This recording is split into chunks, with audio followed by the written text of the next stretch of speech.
Inilah kesalahan orang-orang Kristen, utamanya ternaknya Aedes, itu menganggap Nabi Muhammad itu setara dengan Allah. Kelirunya itu di situ. Berarti itu kekhilafan saja ya. Daripada mulianya Nabi Muhammad ada perbuatan yang tidak bisa dicocokkan dengan mulia, itu adalah sebuah kekhilafan ya.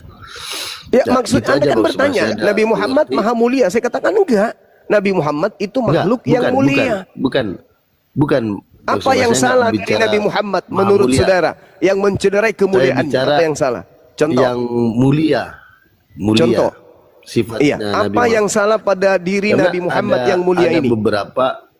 Ya Hadi, ya Bashir, ya Tabibi, Nabiullah khairul khalqi, khairul khalqi jami'an, lahu a'la manasibi wal marati, salatullah subhanallah. Bismillahirrahmanirrahim. Assalamualaikum warahmatullahi wabarakatuh. Kamu semua yang dirahmati Allah. Semoga Allah senantiasa curahkan segala rahmat, segala nikmat yang berkepanjangan dan tiada kamu hujung dari dunia hingga akhirat. Insyaallah. Dan Allah pun kumpulkan kita para kaum muslimin di bawah naungan Rasulullah, beserta para nabi, beserta para orang-orang yang Allah kasih, Allah sayangi, Allah cintai, insyaallah, di bawah naungan Rasulullah kelak di mana tiada naungan selain daripada naungannya, insyaallah. Amin amin Allahumma amin. Kaum muslimin, pada kesempatan pagi hari ini ya saya akan membahas sebuah video di mana video ini mengisahkan tentang bagaimana perdebatan akhizuma dengan Kristen-Kristen yang ya boleh dikata agak santun ini ya. Nah, kalau perihal masalah Aedes hanya saja memang mereka ini ya Kristen-Kristen ini asal mendatangi akhizuma itu meminta untuk berdebat dengan Aedes ya. Seolah-olah bahasanya akhizuma dan kami ini baru kenal sama Aedes itu, baru tahu ada Aedes itu. Padahal Aedes itu memang sudah dari zaman dahulu dan hanya itu saja. Bahkan di channel saya ini ya video lama-lama itu banyak memuat tentang bagaimana ketika Aedes itu berdebat itu selalu babak belur itu ada gitu. Baik kamu simin agak tak berlama-lama demikian videonya. Kalau di bahasa Inggris Kyrios itu diterjemahkan sebagai Lord atau Master, Lord or Master. Ya, bukan God kan, jadi, Bang? Tuhan atau Tuhan. Bukan God kan, Bang? Iya. Ya. Nah, sekarang God artinya apa, Bang? Tuhan. Lord artinya? Tuhan. Nah, sekarang Theos artinya? Tuhan. Jadi maksudnya berbeda dengan terjemahan Indonesia. Apa terjemahan Indonesia salah ya, Bunda?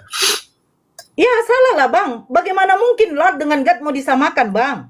Kalau menurut KJV, Abang baca KJV-nya, Bang. Tadi di Yohanes 13 nomor 13, itu kalau KJV-nya itu teacher and Lord, bukan God, Bang. Ya, Bang ya? Udah paham ya? Kita dilanjut sama Bang Zuma. Bang Zuma monitor, Bang. Bang Zuma jaringannya. Iya. Silakan, Bang. Saya mute. Jadi harus disadari dulu bahwa Kristen ini punya masalah besar. Kenapa Kristen punya masalah besar? Karena mengambil kitabnya Yahudi lalu mencoba untuk mewarnai kitab tersebut dengan warna Romawi. Sesatnya itu di situ, kelirunya itu di situ. Sehingga semua yang nampak pernyataan-pernyataan Elohim, pencipta langit dan bumi yang ada di kitabnya orang Yahudi itu nanti diwarnai dengan agama ajaran pagan, polytheism. Jadi ada terjadi sinkretisme, penggabungan antara ajaran tauhid satu Tuhan dengan ajaran tiga dewa. Itu digabung tuh. Masuk ke Indonesia sok cantik.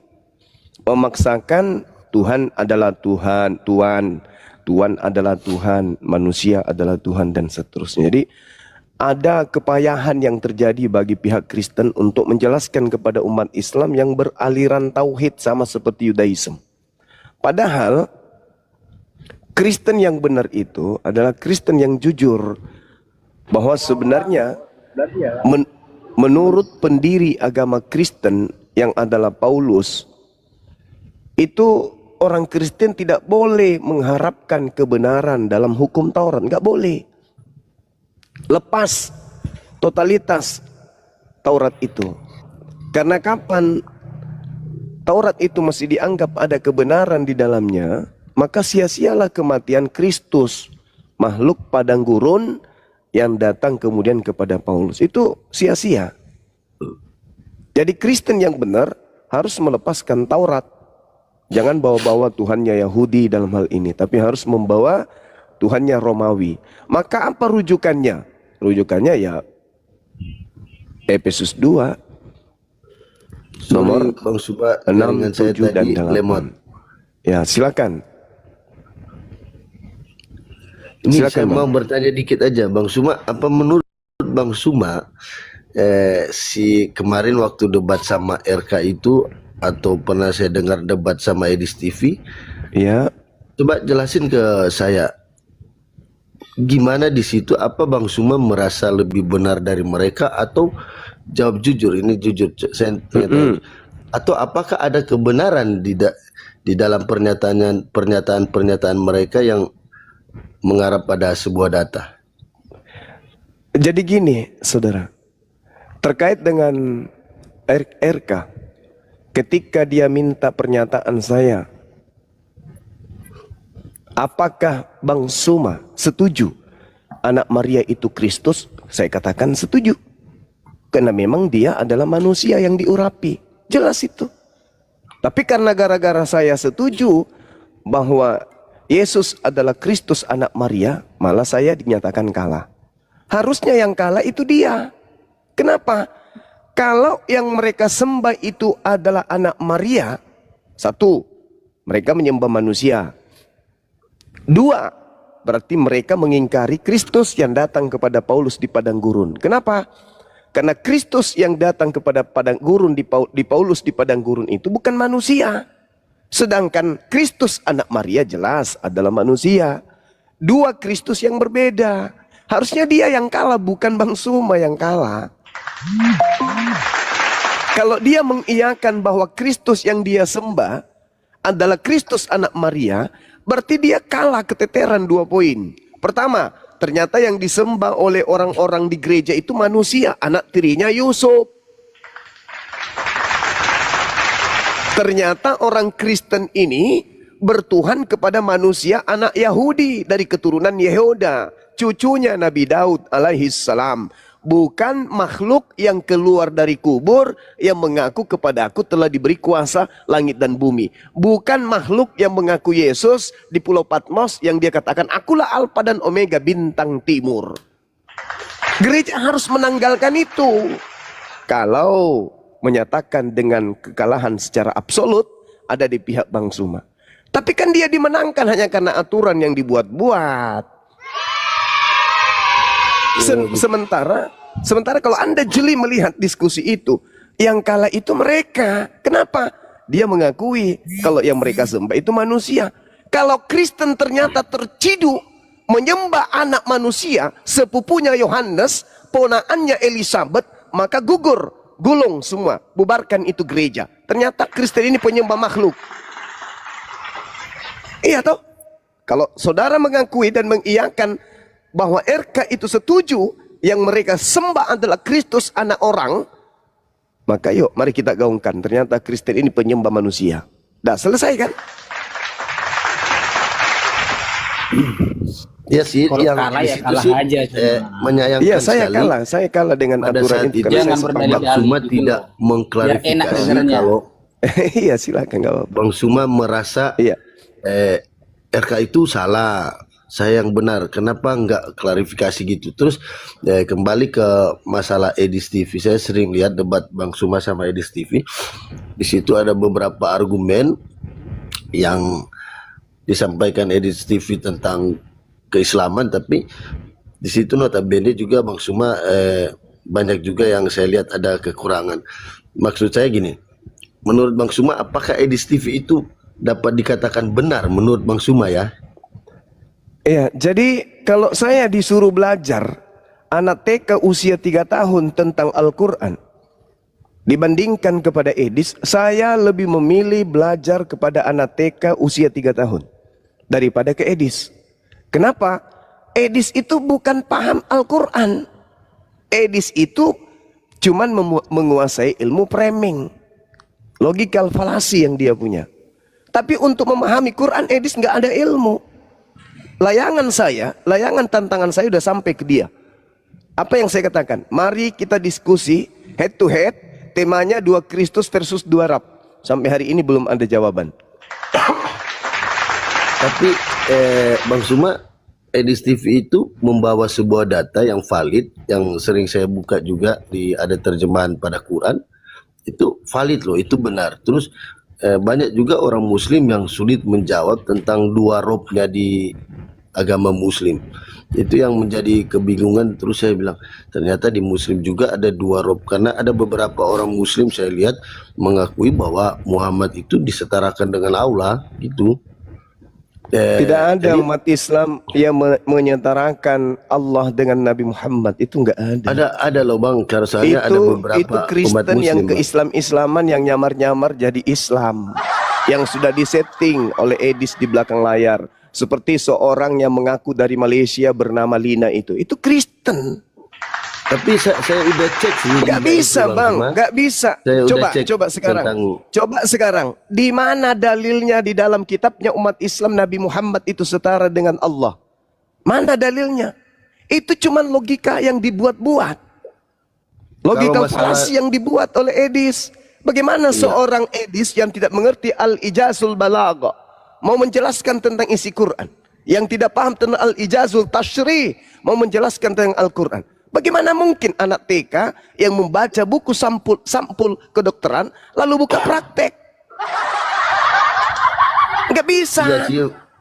Iya sih Bang Suma, memang begitu sih. Tapi si Edis selalu, ini yang kebingungan saya, si Edis membawa data dan itu benar menurut saya. Data apa yang dia bawa?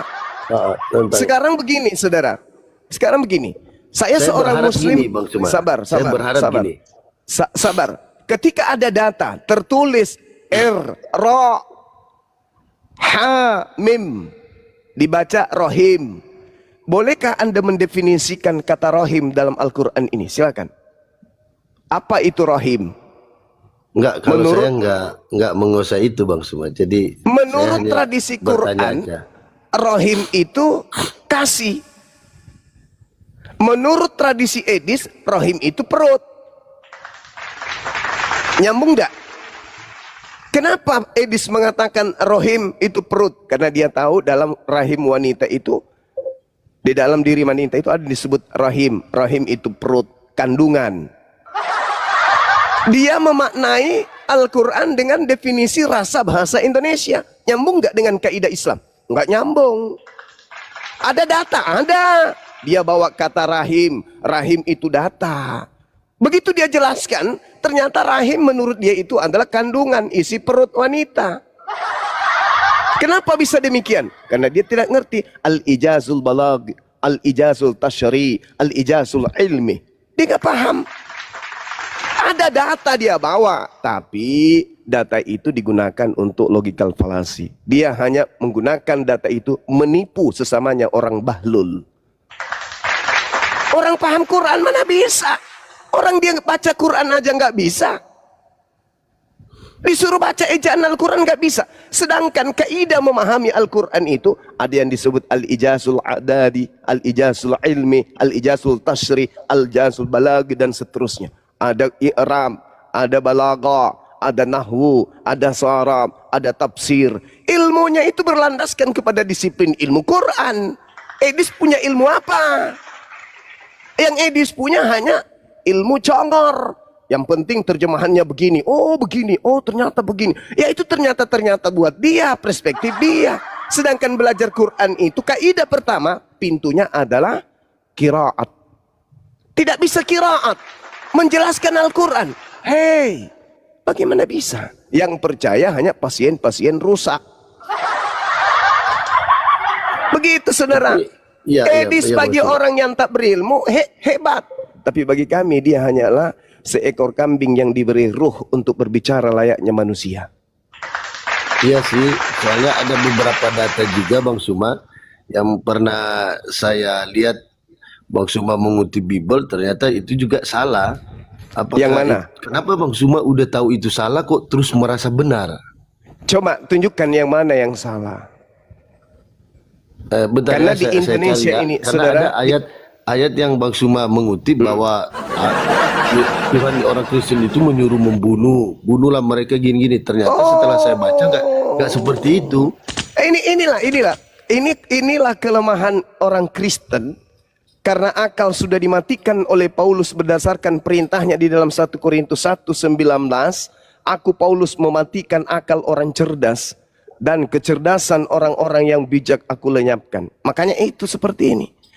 Kalau dalil yang saya bacakan itu Keluaran 23 nomor 7 nomor 8 adalah salah, maka Kristen benar. Saya bacakan kepada Anda biar Anda paham. Sebentar teman-teman, biar kemudian kita pahamkan kepada saudara kita ini bahwa Bang Suma itu justru menolong gereja untuk melancarkan aksi tipu-tipu dan penyesatan manusia. Nih, dengarkan. Keluaran 23 nomor 7 nomor 8. Haruslah kau jauhkan dirimu dari perkara dusta. Orang yang tidak bersalah dan orang yang benar tidak boleh kau bunuh. Sebab aku tidak akan membenarkan orang yang bersalah. Kalau agama Kristen itu agama benar, dalil ini harus dirubah. Kalau Kristen itu agama yang benar dari Tuhan, maka dalil ini harus dirubah. Kenapa? Satu, Yesus adalah orang yang benar.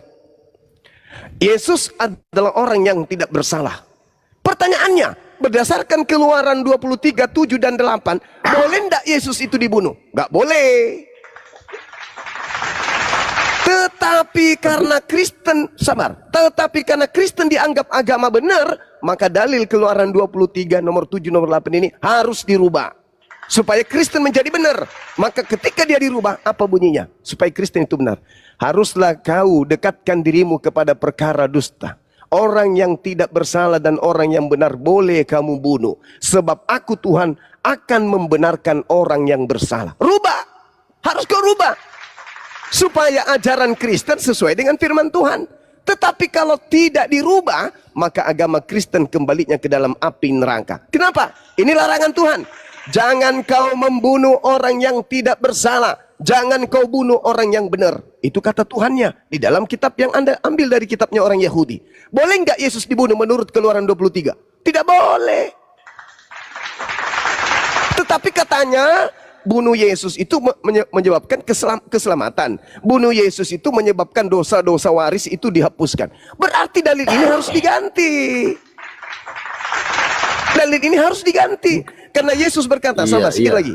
Karena Yesus berkata apa? Di dalam Lukas 24 nomor 44. Apa kata Yesus? Memang harus digenapi semua yang tertulis tentang aku di dalam kitab Taurat. Bukankah Keluaran itu bagian daripada kitab Taurat? Harus digenapi. Apa itu? Orang yang tidak bersalah, orang yang benar tidak boleh dibunuh. Coba digenapi itu. Boleh nggak dibunuh Yesus? Nggak boleh. Tapi menurut gereja, membunuh Yesus itu adalah kehendak Tuhan sehingga dosa-dosa dihapuskan. Maka dalil ini harus dirubah. Pengikut-pengikut Paulus manusia cerdik, licik dan culas memotong piti-piti, memotong pernyataan saya itu lalu mereka buat piti seakan-akan saya merubah isi Bible. Apa hubungannya ayat Keluaran ini dengan Yesus Jumat? Yesus mengatakan di Lukas 24 nomor 44 harus digenapi apa yang tertulis tentang aku di dalam Taurat. Ya harus digenapi. Itu hubungannya. Yesus tidak pernah menyebut harus digenapi tentang apa yang tertulis tentang aku di dalam Filipi, Roma, Galatia, Efesus, Timotius. Tak ada Yesus mengatakan yang harus digenapi menurut Yesus yang tertulis di Taurat. Berarti Keluaran 23 apa itu? Jangan kau bunuh Yesus. Jangan kau bunuh anak Maria. Jangan kau bunuh ponakan Elizabeth. Jangan. Membunuh Yesus. Membunuh Yesus adalah melanggar firman Tuhan. Berarti Kristen adalah agama yang melanggar firman Tuhan. Maka Kristen harus ditenggelamkan. Maksud saya gini, gantian lah. Pada kutipan ayat itu, Gantian lah. kalau menurut saya ya. Oke, lanjut. Jadi gini Juma. Kalau kau mengartikan ayat sembarangan, maka kau tersesat. Lalu apa arti dari tapi gini, Keluaran bentar, 23 ini? gantian, Coba. nanti kau Coba lagi Anda ngomong. jelaskan. Saya kasih ruang Nanti kau- kepada Anda menjelaskan Keluaran 23 nomor 7 nomor 8. Saya diam. Saya ingin penjelasan Anda tentang dalil ini. Boleh tidak Yesus orang benar ini dibunuh? Silakan. Saya ingin Nggak dengar. ada hubungannya ayat itu dengan Yesus. Nah, Nggak ada. inilah kesalahanmu. Yesus yang berkata harus digenapi tentang aku yang tertulis di dalam Taurat. Kok Anda mengatakan gak ada hubungannya? Oke lah Juma. Jadi gini Juma, Loh, aku kok mau oke? tanya sama kau nih. Enggak, Sok bentar. paten Aku tapi mau ilmu tanya gak sama ada. kau nih. Sok Aku cantik sudah tapi jawab, itu berkumis. nggak ada. Kan udah ku jawab, itu nggak ada hubungannya sama Yesus, oke? Loh, Terus aku Yesusnya mau tanya nih mengatakan sama kau, Juma. harus terjadi. Hei, Yesus yang mengatakan harus terjadi. Kok Anda mengatakan tak ada hubungannya? Yang dimaksud harus terjadi itu adalah penebusan nubuatan Nenek tentang Ukiper. dia, bukan Coba tentang kau tunjukkan yang di dalam katakan kitab tadi, sekarang Juma. begini. Coba kau tunjukkan di dalam Taurat tentang penebusan itu apa? Ada enggak di dalam Taurat penebusan dosa menggunakan anak manusia? Ada enggak? Nubuatan tentang dia, bahwa dia akan datang sebagai juru selamat. Pandai-pandaian Begitu, nubuatan Juma. sok paten. Makanya gini Juma, kau menyandingkan ayat. Sekarang tapi kau tidak tunjukkan. sesuai. Kamu Gini loh, tunjukkan gini, di bentar. mana Bentar, nanti nubuatannya kau jawab. di Taurat. Nanti kau jawab. Bentar. Kau tunjukkan di mana nubuatan di dalam Taurat membunuh manusia untuk menebus dosa manusia. Tunjukkan. Kalau ayat seperti yang kau kehendaki nggak ada. Jadi gini, Katanya ada nubuatan penebusan di Taurat. nubuatan tentang kedatangannya, bukan nubuatan tentang pembunuhan. Kalau Gimana? kedatangannya Ini, seluruh Juma. manusia juga tahu, Koclo. Kedatangan Yesus itu juga semua kau orang paham tahu. sedikit. Yang dimaksud di sini, yang saya diprotes tadi itu Keluaran 23 nomor 7 nomor 28, kampret. Jadi protes lah orang kau sandingkan dengan Yesus, kan gak ada hubungannya di Kan situ. Yesus yang berkata, tuyul, Yesus berkata harus terjadi apa yang tertulis tentang aku di dalam kitab Taurat. Yesus yang berkata, kok kamu yang membatasi? Lul. Ini wajib Oke, Juma, bodoh aku memang. mau nanya Kalau orang satu hal Kristen sama itu kau nih. wajib Aku ada yang bodoh. menggeliti. Orang Bentar, aku Kristen ada itu yang wajib menggeliti bodoh. pertanyaanku sama Wajib, kau, Juma. wajib bahlul kalau jadi Kristen. Bentar, Wajib. bentar Juma. Ada Nggak boleh satu tidak. pertanyaanku nih. Karena aku ada temukan videomu kau bilang Zuma, kalau Allah menurut SWT saya, itu sama dengan Muhammad. Betul Kasih nggak? alasan penjelasan dulu mereka, Bang Suma gitu. Iya, saya udah jelasin. Keluaran 23 nomor 7 nomor 8 itu dalilnya jelas. Haruslah kau jauhkan dirimu. Perintah harus itu harus. Harus ya harus, Bang. Ini perintah Tuhan kan? Harus. Harus kau jauhkan dirimu dari perkara bohong. Harus. Orang yang tidak bersalah dan orang yang benar tidak boleh kau bunuh. Jadi jangan Anda mengatakan ada nubuatannya, orang benar harus dibunuh. Kan perintahnya harus kau jauhkan dirimu dari perkara dusta. Artinya apa?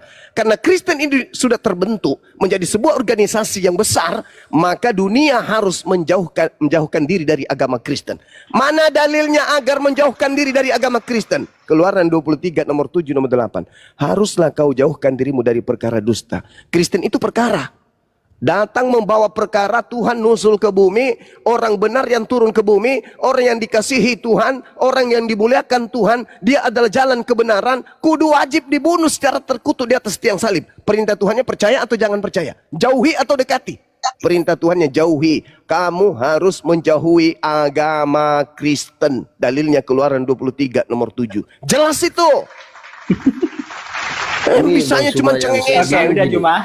Udah Juma. Bang Suma saya bingung gini. Kenapa Bang Suma yang tidak mengimani agama Kristen terus bisa menafsirkan secara perspektifnya Bang Suma tentang ayat itu? Dan Karena tentang Kristen tidak jujur mentafsirkan kitabnya Yahudi yang mereka rampok dari meja Yudaism. Karena Kristen ke Indonesia diajarkan untuk mengkristenkan umat Islam. Karena Kristen adalah agama yang mewajibkan orang Islam ikut menjadi pengikut makhluk yang ada di dalam padang gurun yang mengaku sebagai Kristus. Karena Kristen adalah agama misi. Karena Kristen adalah agama yang menginginkan umat Islam itu murtad semuanya, menjadi pengikut makhluk terkutuk yang mati di atas tiang salib. Paham? Ya iyalah, karena ajaran Islam kan nggak benar. Apanya yang tidak benar ajaran agama Islam itu? Kau bilang Muhammad sama dengan Allah. Di mana dalilnya Nabi Muhammad itu sama dengan Allah? Ini kutunjukkan videomu. Silakan. Nah, ini ya, dengar ya. Videomu sendiri ini cuma video. Silahkan, saya paham, saya ngerti. Saya 9 nomor 6. Abang izin bertanya boleh bang? Sabar, biarkan dulu wanita kelaki-lakian ini menunjukkan videonya. Silakan. Nabi Muhammad itu Allah dan Allah itu Nabi Muhammad. Tidak ada alam semesta, tidak ada malaikat, tidak ada surga, tak ada neraka kalau tidak ada Nabi Muhammad. Kalau bukan karena Nabi Muhammad tak ada alam semesta. Apa berani malaikat bertanya ke Nabi Muhammad? Kalau Muhammad itu dia adalah Allah, maka sesungguhnya Muhammad itu Allah.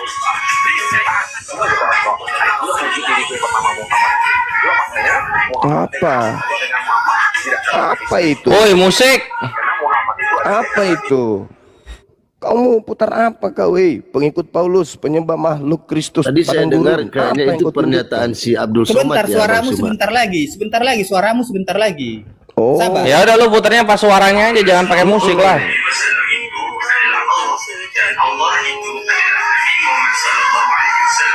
Yang kemudian dikatakan sebagai Allah yang perkasa, Allah apa? Allah yang oh, saya jawab. Saya jawab samamu. Saya sedang menanggapi Yesaya. Dengar.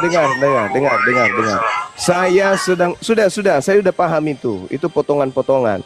Saya menanggapi iman butanya Kristen yang mengatakan Yesaya 96 itu adalah Yesus.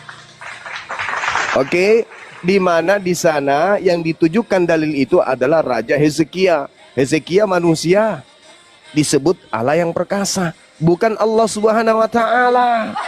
Makanya kalau melihat suatu masalah itu lihat latar belakangnya. Jangan Anda cuma editan sama tadi yang Keluaran 23 itu. Sama. Ini bukan editan, cuma ini suaramu loh. Itu suara saya betul. Tetapi yang dibahas di situ Yesaya 96, di mana tanggapan Kristen, dengar, sabar, saya yang punya suara, saya yang harus klarifikasi, oke? Anda hanyalah kutu busuk yang tidak mengerti apa-apa. Dengarkan. Yesaya 9 nomor 6 itu tuduhan kafir laknatullah Kristen mengatakan bahwa itu untuk Yesus. Bagaimana mungkin Yesus disebut Raja Damai? Nabi Muhammad disebut Raja wajar, beliau Raja besar. Mendamaikan seluruh kabilah-kabilah Arab, mendamaikan antara Mekah, Madinah, mendamaikan seluruh Indonesia pun didamaikannya. Aura ajarannya, bias cahaya keislaman yang dibawa. Indonesia damai sejahtera, mengusir penjajah yang beragama Kristen. Dia Raja Damai. Indonesia kacau balau, hancur 350 tahun. Ledakan bom di mana-mana, pembakaran kemudian masjid dan juga pesantren di mana-mana. Pemakaman 40.000 jiwa terjadi di mana-mana.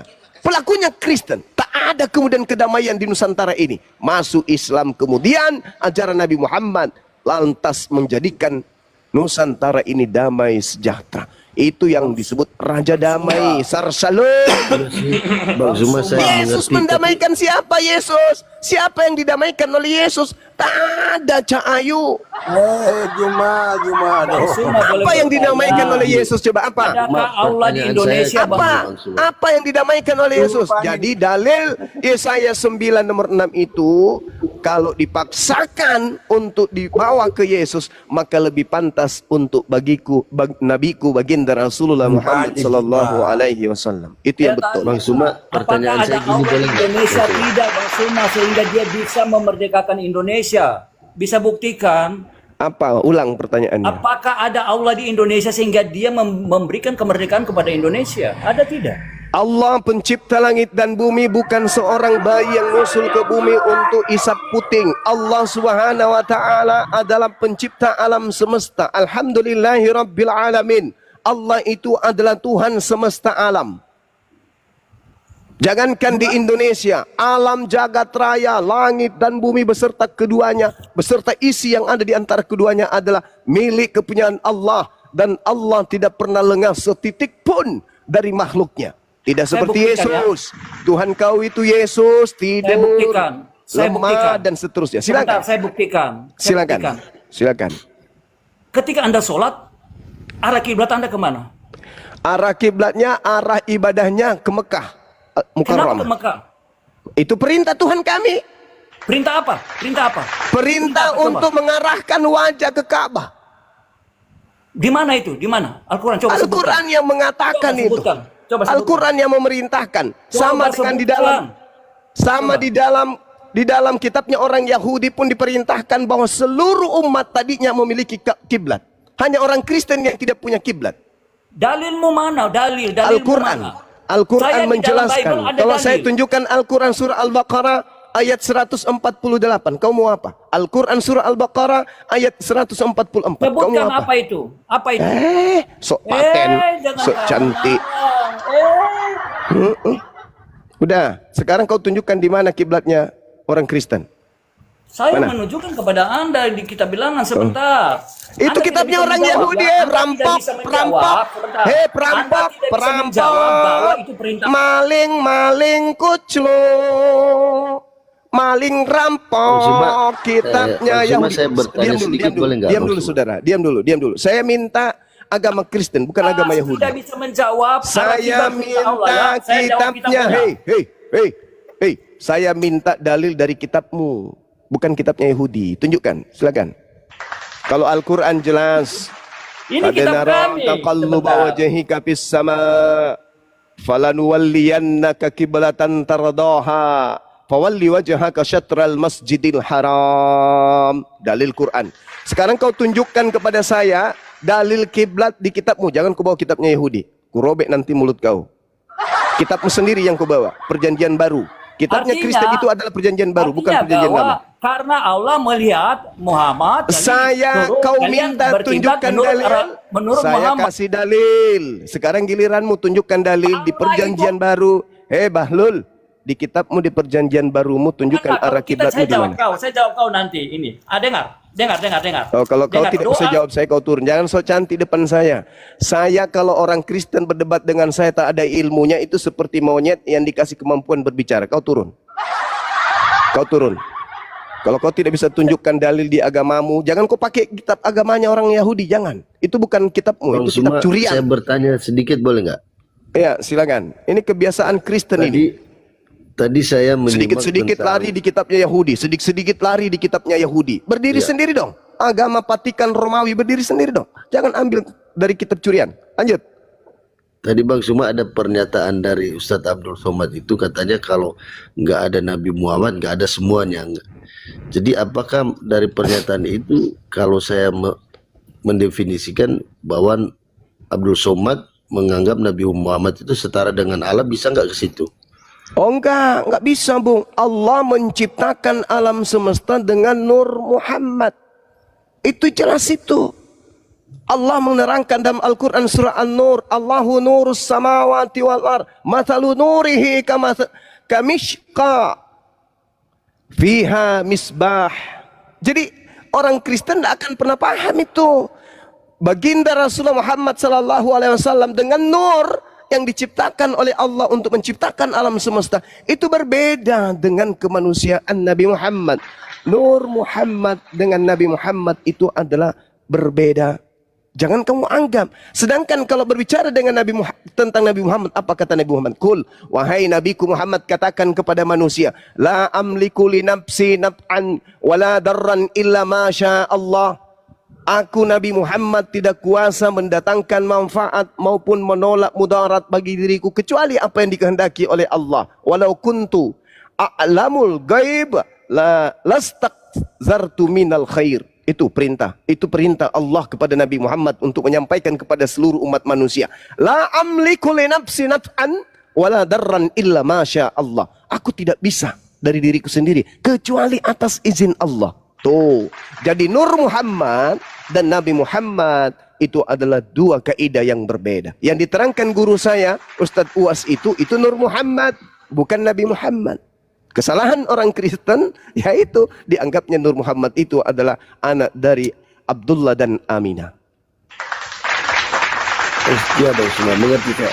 Terus Silakan. kenapa Allah nggak memakai nur-nur Nabi yang sebelum Nabi Muhammad? Kenapa harus Nabi Muhammad? Karena Nabi Padahal ada Muhammad itu banyak- makhluk yang termulia di dalam kehidupan umat Islam yang disampaikan melalui Al-Quran.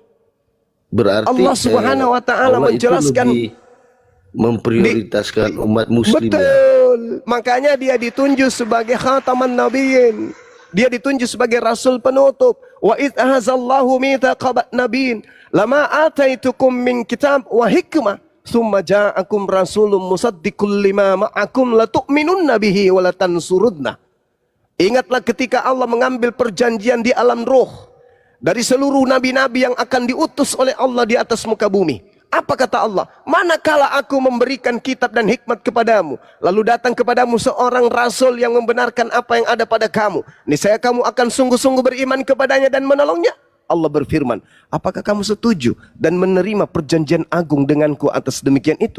Mereka para nabi pun mengatakan, kami setuju. Kami setuju. Kami berikrar. Kami paham. Kalau akrarna.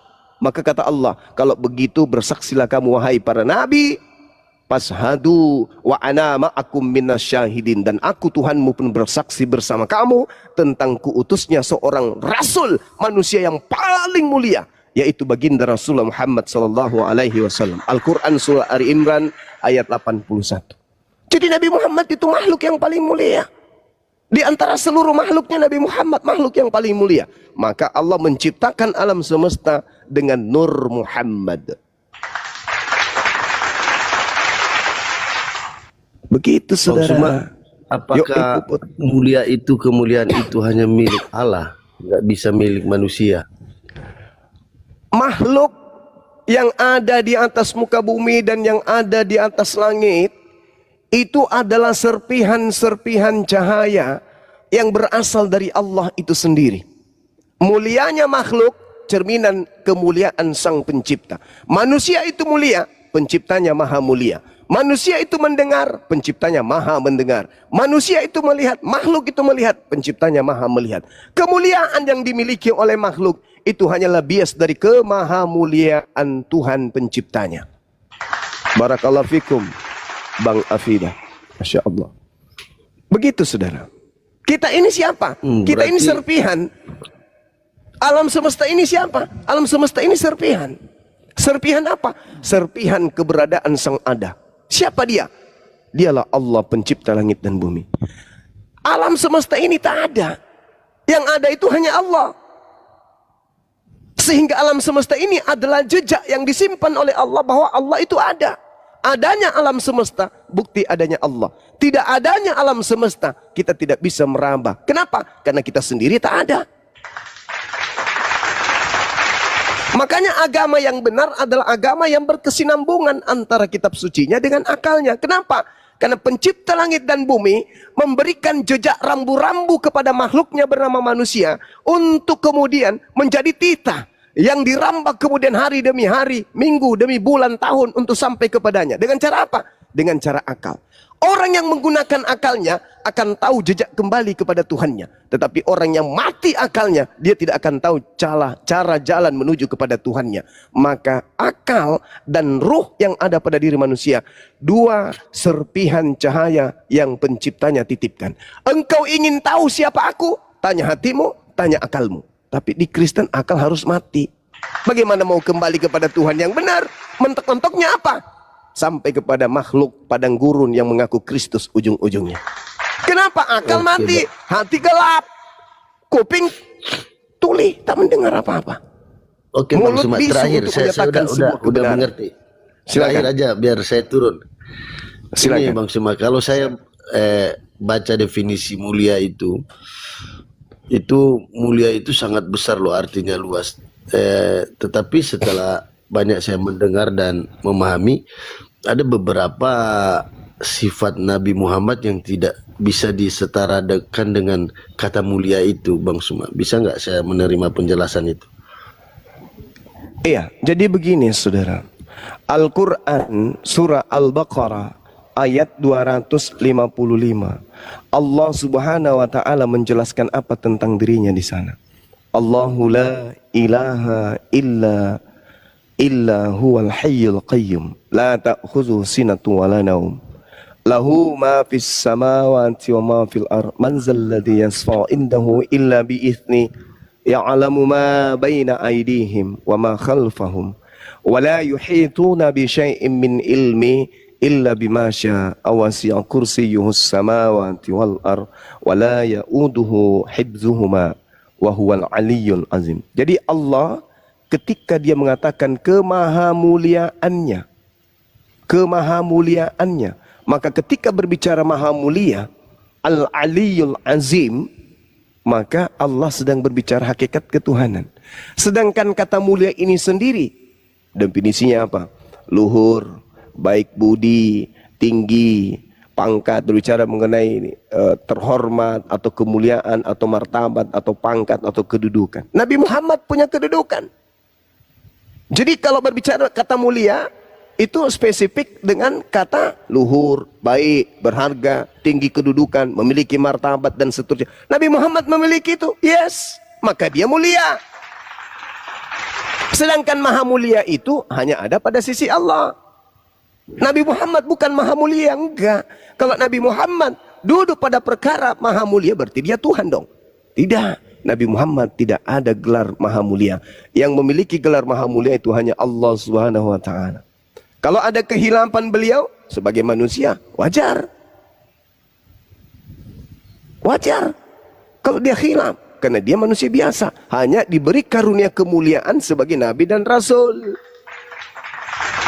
Inilah kesalahan orang-orang Kristen, utamanya ternak-ternaknya Aedes, itu menganggap Nabi Muhammad itu setara dengan Allah. Kelirunya itu di situ. Berarti itu kehilafan saja ya. Daripada mulianya Nabi Muhammad ada perbuatan yang tidak bisa dicocokkan dengan mulia, itu adalah sebuah kehilafan ya. Ya, maksud Anda kan bertanya, Nabi Muhammad maha mulia. Saya katakan enggak. Nabi Muhammad itu makhluk yang mulia. Bukan. Apa yang salah dari Nabi Muhammad menurut saudara? Yang mencederai kemuliaan, apa yang salah? Contoh. Yang mulia. Contoh. Sifatnya iya, Nabi apa yang salah pada diri Karena Nabi Muhammad yang mulia ada ini? Beberapa, iya, contohnya kayak gimana Nabi Muhammad itu mengawini seorang anak kecil yang di bawah mengawini umur. anak seorang anak kecil itu mengganggu kemuliaan. Ya, menurut karena itu saudara, tidak mencerminkan sifat yang mulia. Karena Anda menilainya di zaman sekarang dan Anda menilainya Nabi Muhammad itu manusia biasa. Beda. Kalau seorang Jadi, budak, Nabi Muhammad bukan manusia biasa ya maksudnya. Sabar. Kalau seorang budak menikahi anak kecil, itu sesuatu yang kemudian setara dengan kodratnya, kadarnya. Seorang raja, seorang pemimpin menikahi seorang yang berusia 6 tahun menurut hadits. Menikahinya bukan menggauli. Menikahi artinya menghalalkan dia untuk menjadi orang yang intim kepadanya, agar wanita tersebut menghafalkan hadits-hadits yang kelak akan menjadi hukum seluruh dunia. Seorang wanita dan seorang laki-laki mulia yang menjaga kemudian derajat kemuliaannya, ingin mengajar seorang wanita tentang sesuatu yang sensitif pada diri wanita. Apakah dibenarkan? Tidak. Tapi kalau wanita itu sudah halal, apapun bisa dilakukan. Maka pembelajaran yang diterima adalah tentang hukum mahram dan hukum bukan mahram. Nabi Muhammad SAW menikahi Siti Aisyah karena perintah Allah. Tujuannya apa? Untuk menciptakan Siti Aisyah sebagai penghafal hadits yang intim terhadap keislaman, yang sangat-sangat tabu didengarkan oleh telinga-telinga manusia. Maka yang harus mengetahui ini adalah orang yang intim kepada Rasulullah, karena berbicara tentang kewanitaan. Maka Nabi Muhammad karena ada perintah untuk menyampaikan hal itu, satu-satunya wanita penghafal hadits terbanyak adalah Siti Aisyah. Apa manfaatnya? Seluruh dunia memahami tentang konsep ilmu fikih, tentang wanita, tentang kesuburan, tentang nifas, tentang haid. Itu hikmahnya. Yang kedua, hikmah yang kedua adalah Siti Aisyah adalah seorang wanita yang sangat-sangat mencintai suaminya. Dulu di zaman Rasulullah ketika perang Uhud terjadi, aturan mainnya adalah tidak boleh ikut perang Uhud atau perang Badar kalau usia masih 15 tahun ke bawah. Nggak boleh. Nah, saat perang Uhud secara historis, sejarah, Siti Aisyah ikut. Berarti sama dengan perang Badar, perang Uhud, itu Siti Aisyah usia sudah 15 tahun minimal. Beliau ikut. Bukti bahwa dia sudah 15 tahun ke atas. Dan saat perang Badar, saudara, Siti Aisyah belum menjadi istri baginda Rasulullah Muhammad sallallahu alaihi wasallam. Berarti hadits yang menceritakan beliau dinikahi Rasulullah usia 6 tahun itu pengabarannya sahih, tetapi implementasi secara histori itu keliru. Keliru. Berarti yang salah yang hadis itu ya bang? Tidak Storynya salah. Pemberitaannya secara pengabaran betul. Tapi histori yang sebenarnya adalah Siti Aisyah usia 15 tahun belum dinikahi oleh baginda Rasulullah. Sebab pada saat perang Uhud, Siti Aisyah belum pernah dinikahi oleh Rasulullah. Sedangkan pada saat perang Uhud, Siti Aisyah sudah usia 15 tahun minimal. Bang Suma, ini pernyataan Bang Suma itu kadang berbeda dengan yang pernah saya dengar pernyataannya Buya Syakur. Apakah Buya Syakur yang keliru atau Bang Suma yang keliru? Apa yang dikatakan oleh Buya Syakur? Karena Buya Syakur itu pernah menjelaskan tentang nilai ilmu-ilmu fikih yang seperti Bang Suma jelaskan tadi. Apa itu? Ya. Tentang Siti Aisyah itu pernikahan anak di bawah umur, dia juga pernah menjelaskan itu sampai kalau berdasarkan hadis, tadi kan saya sudah menjelaskan kepada saudara. Kalau berdasarkan hadis yang diriwayatkan di Irak, saya katakan iya, Siti Aisyah dinikahi usia 6 tahun dan serumah di usia 9 tahun. Orang Arab, Bung, 1400 tahun silam, kalau usia 9 tahun itu sudah sama setara dengan zaman sekarang orang Indonesia 20 tahun. Oh, itu tafsirnya Bang Sumaya. Oh, bukan saudara. Oh, bukan ya, bukan. Keadaan fisik orang yang hidup di padang gurun dengan orang yang hidup di Indonesia itu berbeda. Itu yang pertama. Yang kedua, zaman Rasulullah menikah di usia itu adalah hal yang lumrah. Jangankan zaman Rasulullah 1400 tahun silam, dulu bahkan sekarang nih, nenek-nenek kita, kakek-kakek kita, itu SD sudah pada menikah itu. Nenek-nenek kita dulu, SD kelas 5, begitu sudah keluar puting sebesar jagung, nikah. Belum haid, sudah nikah. Itu zaman sekarang. Bagaimana zaman dulu? Bagaimana zaman pra sebelum Masehi? Di zamannya Yusuf aja, Rifka, pada zaman Yakub, Ishak, itu dinikahi usia 3 tahun. Dan anehnya saudara, saya sebagai penggiat pelajar Bible, sebagai penggiat nih, saya puluhan tahun mengkaji Bible dari A sampai Z, dari Z sampai A, dari muka belakang, samping kiri kanan. Tidak ada saya temukan satu dalil pun di dalam Bible, kalau digabungkan kitabnya Yahudi dan kitabnya Romawi menjadi satu, disebut sebagai Bible atau Biblika, saya tidak menemukan batas usia wanita dinikahi di dalam Bible. Nggak ada batasan. Kalau di Islam kan jelas, balik. Pada saat mereka balik itu apa? Pada usia mereka sudah haid, mimpi basah, boleh menikah. Tapi kalau di Kristen nggak ada batasan. Usia 1 hari, usia 2 hari, 3 hari. Kalau kita lihat dalam kitab Bilangan 31, nomor 17-18, boleh menikahi wanita 1 hari. Yang penting dia masih perawan. Tetapi wanita yang masih perawan boleh kamu ambil sebagai milikmu. Itu dalil, itu perintah. Tapi yang tidak perawan bunuhlah. Nah, itu perintah di dalam kitab Bilangan 31. Begitu saudara. Jadi oke Bang Suma. Ya, silakan. Bang Suma, ada gini Bang Suma. Ada pernah saya lihat Edis mengutip bahwa ada ayat yang menyatakan bukan. Saya hanya pengen cari pembenaran apakah yang Edis selalu bilang itu benar karena saya tidak tahu kan, atau Apa itu? hanya framing atau pembodohan. Apa itu? Jadi seperti gini, ada ayat yang dia menyatakan, dia mengutip bahwa Nabi Muhammad mengatakan jika istri-istri yang sudah diceraikan bisa digauli. Nah, proses kalau sudah diceraikan berarti bisa dianggap itu sebuah perselingkuhan kan? Wah, Al-Quran dengan jelas mengatakan dalam surah Al-Mu'minun. Nah, inilah kesalahan kekeliruan saudara-saudara Kristen. Al-Quran mengatakan apa? Makanya saya ingin cari tahu pembenarannya dari Bang Suma karena lebih ini saya menguasai bantah. Quran, Makanya kan? saya katakan Edis Bang itu Leo, dengerin lawak. dulu Bang Leo, di-mute dulu. Makanya saya katakan Edis itu mending saya diskusi dengan monyet daripada Edis. Edis tak ada ilmu. Dia hanya punya ilmu congor. Logika palasi yang dia punya. Penipuan, penggiringan opini, dan apa? Pendalaman doktrin dan dogma berdasarkan tentang ilmu remah-remah yang hanya berdasarkan congor, air liur. Al-Quran membantah apa yang Anda bawa. Surah Al-Mu'minun, dengarkan.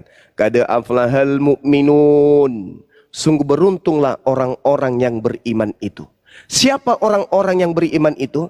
Walladzina hum li furujihim hafizun. Dan orang yang memelihara kelaminnya illa ala aswajihim, kecuali terhadap istri-istri mereka.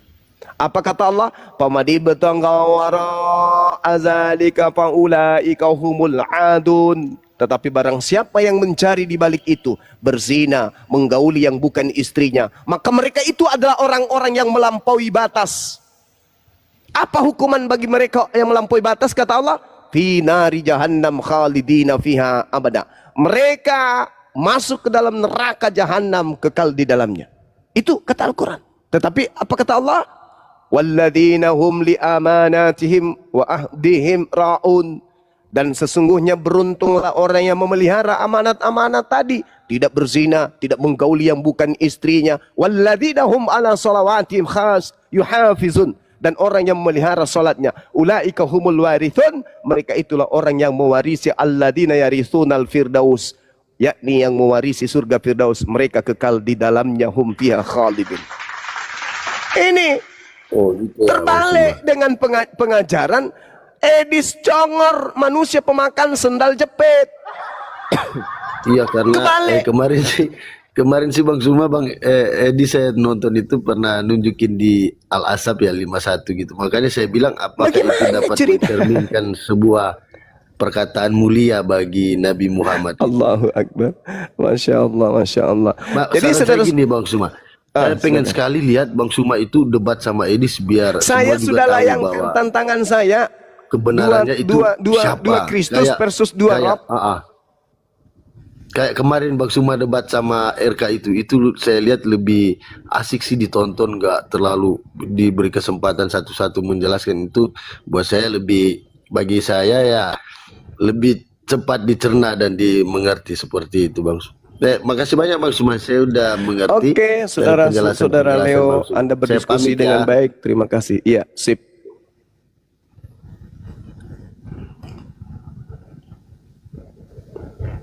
Lanjut teman-teman sekalian. Baik, pasien selanjutnya. Ayo Moto. Assalamualaikum warahmatullahi wabarakatuh. Ya, ini Tuhan, namanya Tuhan Yesus. Masa Gurunda debat sama Tuhan, Gurunda? Enggak apa-apa. Namanya Tuhan Yesus itu dia.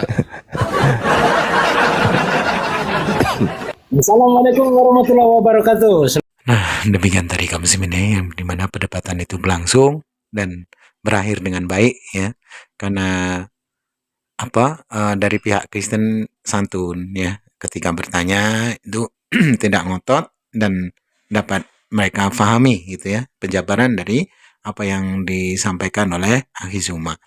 Memang di dalam kekristenan itu sendiri bagi Kristen-Kristen yang mau berpikir, yang mau sedikit saja menurunkan egonya, maka ketika berdebat juga akan terdengar enak gitu ya, terdengar enak dan agak dapat teredukasi gitu ya, yang mendengarkannya itu juga tidak tidak risih gitu. Kalau sudah caci maki itu memang menjengkelkan, jangankan Akhizuma yang yang meladeni ya dalam perdebatan. Kita yang mendengarkan saja jengkel gitu ya. Kalau sudah berbuih-buih kita sampaikan dari ayat per ayat, dari dalil-dalil yang ada menjadi hujah sebagai jawaban ya, hujah sebagai jawaban ketika Kristen itu bertanya. Nah, namun apabila mana kita sudah sampaikan dengan segala kedetailannya, segala dengan segala apa yang tertulis di dalam kitab, di antara kitab suci ya, di dalam Bible maupun di dalam Al-Quran sudah disampaikan, itu sudah dijabarkan ya sebagai komparasi, sebagai paralel, tapi mereka tetap saja mengingkari, ya itu memang bikin kita kesal ya, bikin kita marah. Karena apa? Lawan debat yang goblok, bodoh tapi ngotot itu memang bikin kesal gitu ya. Jangankan akhi Zuma, kita saja kalaupun menghadapi mereka, orang-orang yang tolol, Kristen tolol itu susah untuk paham itu ya, tidak mau pahami itu memang bikin kita geram gitu ya. Mau tidak mau memang ya harus tegas. Kalau sudah merujuk ke Al-Quran lalu sudah disampaikan mereka ingkari, dan mengingkari pun kalau tidak mendebat tidak apa-apa, ini mengingkari tapi berdebat ya, mesti kita kerasi gitu, mesti kita tegasi orang-orang kafir yang demikian itu. Baik kaum muslimin, mungkin hanya itu saja yang dapat saya sampaikan, dan saya Irfan Dusani. Wassalamualaikum warahmatullahi wabarakatuh. يا هدي يا بشير